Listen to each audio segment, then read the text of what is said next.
Iran Israel યુદ્ધના કારણે ગુજરાત સહિત સમગ્ર દેશમાં એક્સપોર્ટર સાથે જોડાયા લોકોને ભારે નુકસાન થઈ રહ્યું છે। યુએઈ ઓમાન પોર્ટ પર કુલ 29,000 કન્ટેનર અટવાયા, જેમાં ભારતના 5,000થી વધુ કન્ટેનર અટવાયા છે। ભારતના અટવાયેલા કન્ટેનર પાછા લાવવા ₹275 કરોડનો વધારાનો ખર્ચ થઈ શકે છે। ઈદના સમયે ગલ્ફ દેશમાં ગાર્મેન્ટ કન્ટેનર અટવાતા ₹1,500 કરોડના બિઝનેસ પર અસર થઈ છે। ત્યારે સરકાર કન્ટેનર રિટર્ન લાવવાનો ચાર્જ માફ કરે અને પેકેજ જાહેર કરે તેવી કોંગ્રેસે માંગ કરી છે।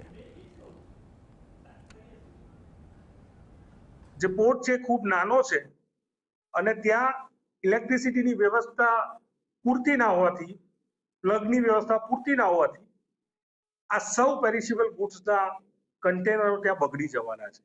આનો સીધો ખામિયાજો કે આ દેશના ગુજરાતના એક્સપોર્ટરોએ ભોગવવો પડશે।